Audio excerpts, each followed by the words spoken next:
Summer 924, St. Osrith remembered a time, in Alba, when young Finan had told her a story. It was from a long time ago, in a land far, far away. It told a story of a man, a commander, who had fought beside his lord and king for 10 years, until finally, by subterfuge and deception, the land was won. The war had started over a woman kidnapped by her lover who lived in that country that was to be besieged. But that wasn't the story. No, Osrith had asked, as they had walked across the courtyard. Edra had joined them and they had sat on the wall beside the chapel. Because, no one really asks what happens in the days following a battle, he had confided. Where is that written? Osrith had asked. But young Finan had shaken his head. I didn't read it anywhere, he told her. Is it not true? It is true, Osrith told him. And then young Finan slipped into the mantle of Seliacht, and began the story. It took 10 years for the man to get back home again. He left from the war, and took a ship home, but a series of disasters befell him. Did he get over the disasters? Edra had asked. Yes, he nodded, and even when he was home, it was not over, for his wife was being courted, for it was assumed that he was dead. He even had to con his way into his own palace to be reunited with his wife. But these thoughts were in the future. Osrith had brought them to mind when the regrets of leaving her own lands were pressing in the days to come. She should never have gone to Bibbenberg, that accursed place. Nor should Utad. Only, what he had done for his nephew had been bold. Reckless, but bold. Idiotic but brave. And had Ethelhelm's men raided Berwick, or Bibbenberg for that matter, they would have asked no questions and young Finan would be dead. Now, she was following a trail. By rights, Aldhelm should have had her executed for deserting her place, and she had deserted it, technically. But she was also working for Mercia, and she had known something was wrong. That was in the future. Now, a half-drowned woman was pulling herself up onto the jagged rocks that lined a good deal of the North Sentish coast. It was a fine afternoon, with the sort of warmth made for sitting in the sun, offering the least exertion possible. But Wakilt was not in the sun, nor was the water warm. Yet, Osrith had managed to get to land, a miracle, with the currents. The terror of water was not as acute as it had once been when they had been traveling south, and she had been lulled as Trinity had skimmed over the waves propelled by a favorable current. Now, Osrith hung onto rocks, and closed her eyes in prayer, thanking God that she had survived the swim, and that the settlement before her would be needing persons in service, or at the very least, would be easy to squat in for a night. 88,888,888 and then she woke up, looking at a face that she knew. Her head hurt, and her body felt cold. She shivered. She was still in her wet clothes, but now there was a blanket over her body. Eswi. She blinked, and closed her eyes. A hand went to hers, and a blast of hot air came near her. Get me a Al, Eswi demanded, or Elfgar, or any one of the Mersins, for the love of God. No, not a Sentishman. He waved a hand. Go. 88,888,888. Her mouth was dry. That was the first thing that Osrith she remembered, a dryness to her throat. She reached up to scratch it, and coughed. She opened her eyes, then closed them. She's awake. Osrith. A hand went to hers, and another to her head. Her body was hot now and her clothes were not wet. She shuffled up and opened her eyes. Someone she recognized. Not Eswi. Keep this blanket around you, Elfkin told her. You've been unwell. Osrith shivered, and reached up to hold her head. The sun was shining, and she was under a canopy, but a fire was still burning. Talk to me, Elfkin, Osrith asked and coughed, reaching for her throat. There was no mistaking his fair hair and bright blue eyes. He glanced up, and caught Egelfrith's eye, who looked to his brother. Oshir knelt down and gave a skin of water to Elfkin. You became unwell, Elfkin told her, his mouth smiling, but with concern in his face. The Sentish warriors got you out of the water, but you collapsed. And he told her that she had begun to convulse and shake, and had fallen to the ground. Their warriors had tried to warm her, but she had fallen as if she had died. We were about to move, but one of the men had, well, discovered you were a woman, and, that was not a secret he could keep, Elfkin told her, with care. He now has 2 black eyes and a broken nose. But Osrith found she could not keep her eyes open. Yet she felt for Buey. I have them, Miriel told her. You must have exhausted yourself, Osrith, swimming with your ironware. And another 3 days on boiled broth and water and bread. And Osrith was on her feet. 88,888,888 Osrith, Elfkin explained on the 4th morning as she had got up at dawn and, blanket around her, had gone to take a piss. Oh my word, Osrith. She turned. Well? She asked.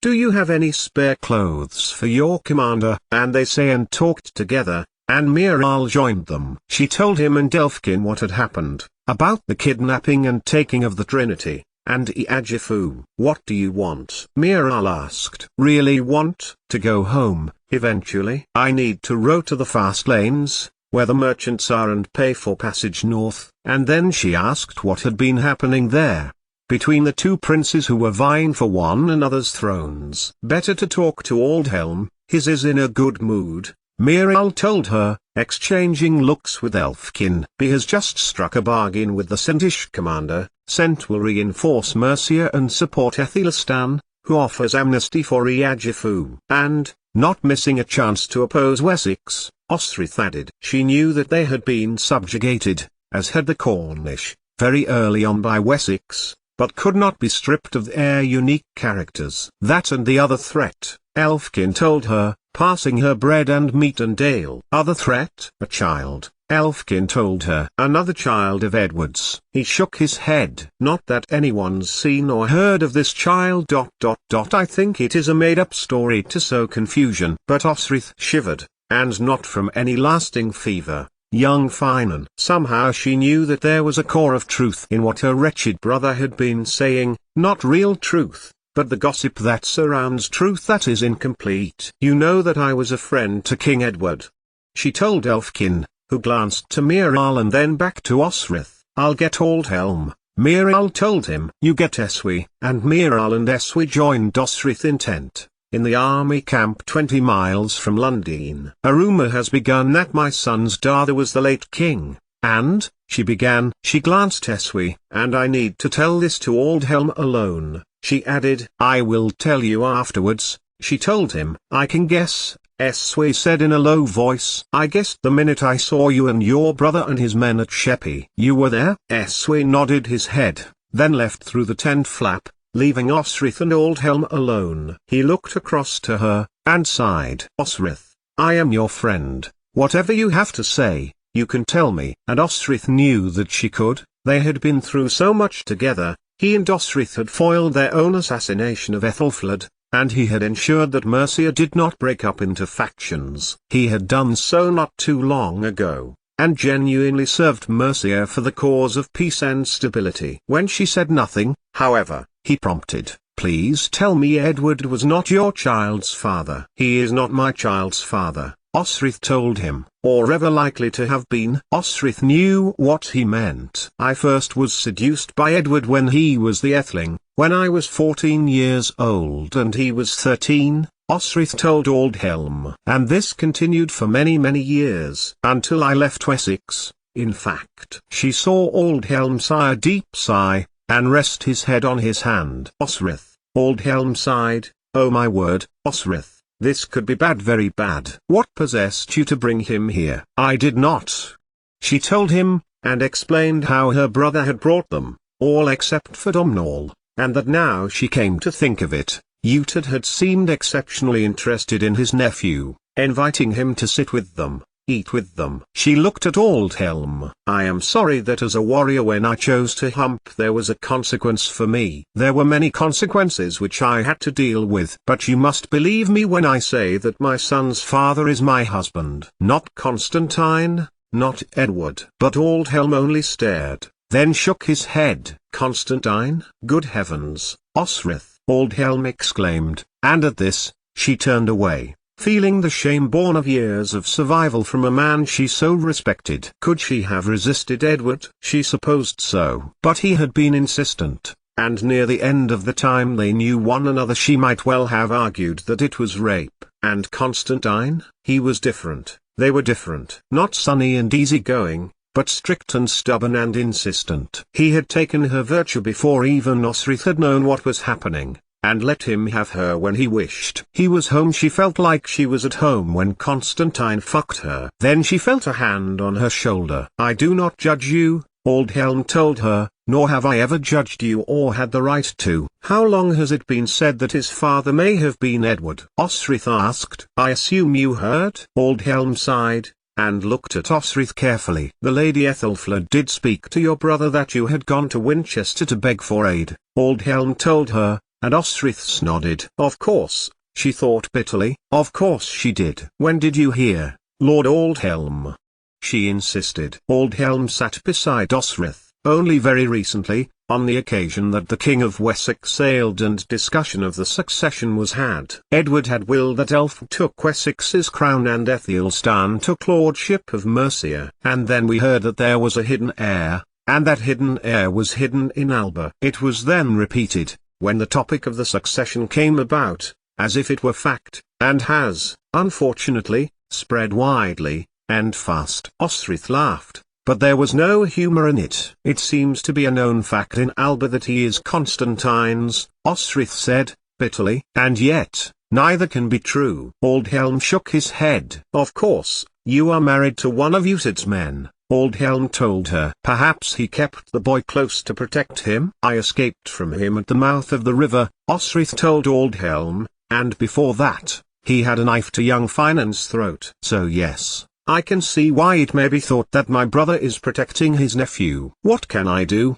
Aldhelm asked. "You are dear to me, Osrith. You are a respected warrior with a poor taste in lovers," he added with a small chuckle. And Osrith returned the chuckle and nodded. "Except the last, Lord Aldhelm," she told him. "And I expect I was the cause of his," she broke off. "Of course that was why Utad was saying all of those things, saying that young Finan was Constantine's bastard, because in doing so, and provoking her, she could be goaded into saying it. And if she confirmed he was Constantine's son, he could not therefore, be Edward's son, and therefore be a claimant for the throne. Does this make sense to you, Lord Aldhelm?" Osrith asked him, who smiled at her. "It makes sense to me," Aldhelm told her, "and it depends on the value you put in your brother. His actions could easily be interpreted differently." And then Aldhelm leaned over and kissed Osrith on the forehead. "Although, you have been asked not to return to Mercia by Aethelstan,"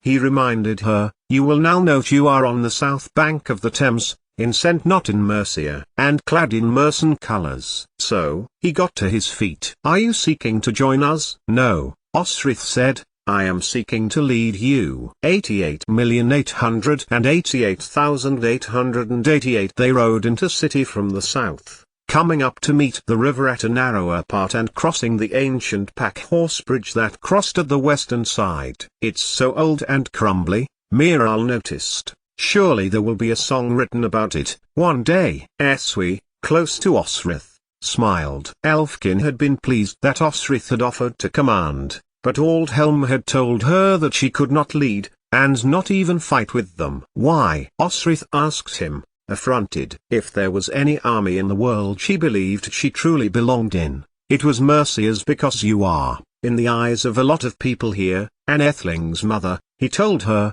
his kindly eyes on hers. "I accept you with us for your own safety. And because you have been ill, dangerously ill, Osrith, unless you wish to find a way back to Alba with Eswi." Osrith glanced at her friend. "I need to take my son with me," he told Aldhelm and Eswi. "Then, and I have discussed this with Eswi, he will be beside you." "Then I can fight?" Osrith asked, and Aldhelm reluctantly agreed. Osrith could fight with her Mercians, if not lead them, so she may find young Finan, who could be anywhere. The army passed the church where, when she had been assigned to guard Ethelflaed when she had been newly married to Aethliad. There was church, where her jealous husband had insisted Ethelflaed be subjected to the purity rite called the Bitter Waters, and she remembered the place where Utad and Gisela had stayed, an old Roman house that had patterns and tessera made by the former overlords of the country. She stayed with the Mercian camp inside Lundine, Eswi beside her, as agreed. It was summer, it was warm, but the city smelled after dark. The fast-flowing Thames was not fast enough to displace all of the detritus and excrement out to the sea before its odor came to nostrils. And after waiting nearly a week, Aldhelm had told the commanders that Athelistan waited to the north of the city. There had already been skirmishes, but no direct attacks. No sign of an ambush or an overt attack. Neither side seemed to want to make the first move. So they were waiting still. And then Oshir suggested an alehouse, which turned into a good idea all round. It was not the ale they were used to. Osrith had boiled milk, but even that had a hint of staleness to it. I never have been naked in public, Elfkin, after several drinks and calls for more, said to the warriors. Osrith felt her face go pink, and received a sly look from Eswi. Well, once, she said, when the rest of the warriors drank. And you know why. She drank her milk then, before reaching for her head. Twice, Elfkin told her. But it was Eswi, and as we all know about Eswi, a woman's body does not entice him. Beside Elfkin, Constantine's guard raised his cup, before leaning to Osrith. As Miral stood the next round. You were going to freeze to death. You needed anyone to strip you naked and get you warm, or you would have died, he told her. And you kept repeating these phrases, he added. I have never. Osrith looked around. I have never ... met a Roman, she contributed, blandly. None of the others drank, but someone drank, at the other table. In fact, he was sitting with someone who Osrith imagined to look like a Roman. This woman was tall and slender, and had black hair to her waist. She was juggling hands with the man at the table, shifting them nervously. I have never been to a whore, Oshir continued, laughing. But Osrith wasn't playing anymore, for a man had just pushed open the alehouse door. He was as big as Steeper, the head of Alfred's household guard, tall and broad. If Osrith did not know better, it looked as if one of the statues in the palace at Winchester had come to life and was knuckling in. He slammed his fist onto the bar, and gave the customers a filthy look, as if each and every one of them had compromised his wife. I have never looked as if I have chewed granite and shitted flint, Egelfrith told them, but very quietly. In fact, all of the alehouse looked very quiet. Just a scrape of a jar from Oshir broke the silence. That's Warmond,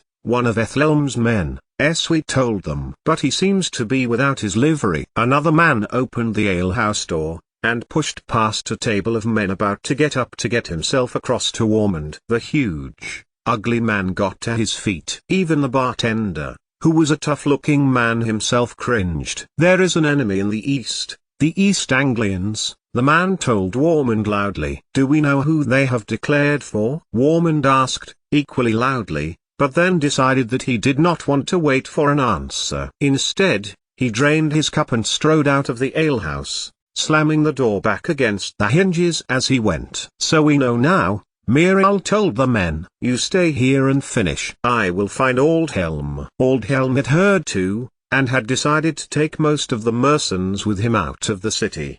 1 or 2 companies remained behind, and scouts could be used to find Aldhelm should a bigger attack on London come. For Ethelm had also heard the news, it seemed, and he was also riding his army out of the city and to the east, leaving the gates unguarded. For this had been a ruse, and the majority of Ethelm's men had remained hidden while the majority of Aldhelm's mercenaries had left. 88,888,888. There does not seem to be many of Ethelm's men here now, Osrith told Miral, as they rode northeast. The road took a bend to the north and here it ran almost parallel with the Lee River, a significant trading route out of East Anglia, and along which the East Anglian army were reputed to be coming. Beside her, Eswi was looking around him, glancing at warriors in the middle and far distance. She had asked Eswi whether Constantine had, as the mercenaries believed, supported Ethelm, and provided ships and men. Not to my knowledge, Eswi told her. And Osrith chose to believe him. There might have been some evidence, but she did not think Constantine would give up the large portion of land or Orleans that Ethelm would demand in exchange. And if he invited one Saxon to Alba, more would follow. As night fell, more of Aethelstan's West Saxons seemed to have evaporated, leaving most of the Mercian army facing their enemy with not one of Ethelhelm's men in sight. "It feels like a trap," Osrith told Elfkin, and her friend nodded silently. Aldhelm seemed to be coming to a similar conclusion, but then she saw one of the companies of Ethelhelm, red livery with the leaping stag, and she knew what she wanted to do. That story of Troy that young Finan had told her. "Elfkin, you know that I swore to Mercia," she told him, as they began to set up camp that afternoon. "Yes," he agreed, patiently, sensing trouble. "Don't forget your agreement with Aldhelm with Eswi," Elfkin added. "Your son is wanted, as you know you may well be as well." Osrith smiled. "You see, Ethelhelm's men have been a little careless, and left out this uniform," she told him, and showed him the livery. His face became soft, conclusive. Osrith knew that Elfkin knew she had a plan. "So I need to go. I need to find out what Ethelhelm's men are doing," she concluded. Because, whatever was going on, this was strange. Someone had to take a look around the inside of the enemy. "What?" Elfkin asked. But she was already taking her clothes off. "Osrith!" he exclaimed, as she stood in breeches and shirt. "Pass me those," Osrith asked, gesturing towards the red livery with the stag upon it. It was rumored that Constantine was allied with Ethelhelm, so she might as well make it come true. She bundled up the Mercian livery that she had just taken off and slung it over her shoulder. "I am coming with you," Elfkin said, determinedly. "Or Eswi, I will wake Eswi." You can't leave your men, they are guarding the gate," Osrith reminded him, as she saw the look of division in his eyes. He did want to go with her, he did not want to abandon his command. "And Eswi will stop me." Elfkin sighed. "I will take the men across the water at the ford," he told Osrith. "I will be behind the East Anglians, if that is who they are." And reluctantly, but determinedly, he helped Osrith dress. When he had finished, he looked across Osrith's frame. "One thing missing," he told her. And from his jerkin he pulled out her jewel. It shimmered in the evening light, its surface glowing as if it were absorbing the light itself. "Half died," Elfkin told her. "I was going to bury her with it, but I changed my mind." He glanced at it, and smiled. "I like to keep it close because it reminds me of her. And you." He pushed her hand out of the way when Osrith resisted his putting it back into her own hair. "Back where it belongs," he told her, and stepped back. "I need someone to find young Finan," Osrith said. "If I am injured, or killed, I will do it." The voice of Eswi was behind them both, and Osrith's heart rose, and she nodded, telling him what she wanted him to do if he found her son before she did. Go, as quickly as he could to Alba and take young Finan with him. Then she crept out into the night, a horse in Ethelhelm's clothing. 88,888,888. It was surprisingly easy to slip into the company of Ethelhelm's men who were also still heading east. His men, unlike Mercia's, were made up of people who hardly knew one another, and so one more face was just one more fighting person. They marched in line with the river Lee, and with each step, Osrith imagined Elfkin bringing the Mercians behind. It must be tempting to attack, Osrith thought, but he was better trained than that, and she looked further on and saw that, at the front, was indeed this big man who had come to the alehouse and staged the dropping of the false information. And then Osrith came across a sight she did not expect. At first, she thought that it was the East Anglians, but they had with them so many children, and also men, some in chains, and some women as well. In amongst them all, Osrith saw, to her utter astonishment, were her brother's men, Finan and Osferth, Sihrik and Berg and Rorik, and with them, her son. What on earth were they doing with these people? Leading them to safety? And if so, where was the danger? She soon saw. As they settled for the night, Osrith watched as Ethelhelm's men settled further away, and it became apparent that there were spies among the red leaping stags. One would go to the edge of Utard's settlement and then report back. It was a task Osrith needed to undertake for herself, and for that to happen, she needed to gain the attention of the commander of her section. So she went to dig the latrines. 88,888,888. It worked. A hard and unpleasant job, Osrith was busy cleaning down when she chanced upon the man Warmond, who was gathering together a group of men. She followed them. It would be good to hear what it was the commander wanted from them, and they assembled in the morning light. It seemed they were going to attack the non-existent East Anglians, who were, in fact, Uhtred and his men. Across the river, she noticed that the mercenaries had made it across. Good, Osrith thought to herself. There were very legitimate reasons for being in East Anglia, and very legitimate reasons for a company of mercenaries to ask what was going in with a large group of people, and offer protection to them. The only difficulty would be if Uhtred or Finan recognized any of them, but with luck, and the breaking dawn and so many people to manage, he may not ask a lot of questions. Should we really be going this way? Osrith said to one of the guards at the back of the line, when they headed up the west bank of the Lee, in her best West Saxon accent. The man turned to her. "Where are you from?" he asked. "The latrines," Osrith told him, trying to sound nonchalant. "I was sent here by the commander." The man sniffed. "Sifwald?"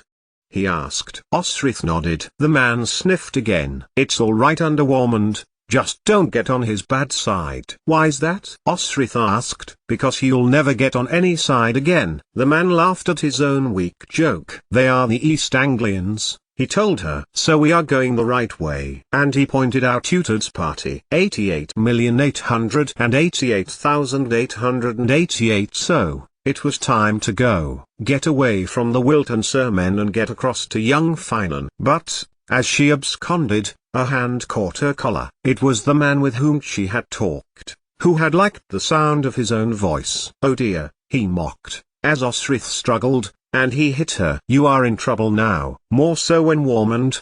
He broke off, and pushed her again. "Please," begged Osrith, in mock terror. "I won't ever do it again." The man looked her up and down, then spied her Sikhs. "That is a pretty thing," he said, glancing to her hip. Tagged Sikhs glittered there. "All right," he said, as if he had come to an agreement with her without Osrith even speaking. "I won't let women kill you if you give that to me." Osrith froze. If anything, tagged Sikhs was more precious to her than Buey. She had to work for her sword, but the Sikhs had been handed to her by the man she had wanted to spend her life with. A rush of protectiveness came over her, shortly followed by a rush of anger. Osrith slowly withdrew it from its scabbard. "Pretty now," he told her, looking at the design of interlinked horses and hairs and curls that was common on the Pictish stones, then glanced at Osrith. "You are no West Saxon." And Osrith gave it to him. A stab in the eye, and then the other, so quick that the man did not even notice. He slumped back, away from her. Osrith ran, discarding her uniform in the body of the dead warrior. 88,888,888. And from the side of the bank opposite to Ethelm's men, and the same as Elfkin and Uhtred, Osrith watched. She watched the man be discovered by his comrades, and Warmond coming over to see, and crouching to look at the damage she had done. It was reckless, she thought. All of this was reckless. But young Finan was close, and she could take him from Uhtred, and take him back to Alba. Cross-country if necessary. Osrith knew the routes, and the routes to avoid. And she watched as Ethelm's men staked out the line of warriors across from them, and the low ford of the river. She had to risk it. But how? The mercenaries were in pursuit of Uhtred, as were the West Saxons. The Sentish warriors had an alliance with Mercia, for Aethelstan, even if they were Wessex themselves. Who would move first? It turned out to be Uhtred. Not her brother, actually, but a group of women who wanted to wash and bathe in the Lee, and Berg. Osferth and Sifik had been selected to take them upstream. Osrith watched as they turned their back on the women, who had got into a secluded spot. Why had Uhtred got himself tied down with dependents? It only made them vulnerable. And vulnerable they were when Ethelm's men charged over the river, no subterfuge for them. Some went across to the women, and were faced with Berg, at first knocking them side to side, and when they tried to get up for another attempt, were stabbed by Sifik and Osferth. At the center, more West Saxons were attacking, and the defense that was being offered was being led by Uhtred himself. It was working. Some of the men who had been chained had slipped through them, and were charging at the West Saxons with wood fallen from nearby trees, while others were guarding the children, some of whom were itching to fight themselves. Osrith moved to try to spy the Mersons. No sign. They had not appeared yet, and perhaps they were waiting for some of the West Saxons to be killed before they joined. And she waited and waited, until several of the slave men had been killed, and until about half a dozen West Saxons were standing. So, with the beleaguered men in Utud's command, the Mersons flew from their hiding place, and continued to fight, hacking down more of the West Saxons, while Utud and Finan, surprised by the speed of the attack, turned to fight the newcomers before realizing who they were. And then all fighting came to an end, because Warmond, standing in the center of the battlefield, with a sword to the neck of a man, Osrith felt her blood run cold. It was young Finan. She ran, buet in hand, tagged Sikhs in the other, still bloodied by her killing of the West Saxon on the other side of the bank, all the force and energy she had. She struck the man in the leg, although with his size, it was not enough to do much more than make him unsteady. But it was enough to loosen his grip. Osrith struck again, her pommel of buet into the elbow joint of his right arm, which she knew would be agonizing, and as she fell from the blow he gave to her at the back of her neck, she plunged her Sikhs into the hard muscle of his calf. Warmond roared, and hopped around in one movement, his blade lost, but young Finan still in his grip. Osrith rolled on the ground when the man's boot came stamping towards her head, and she managed to sit up and slash at the tendon at the base of his foot. He roared again, dropping his sword. The king's whore! He screamed at her, as the man fumbled with another blade. This, too, fell to the floor, where it skittered across the hard earth in his attempt to retrieve it.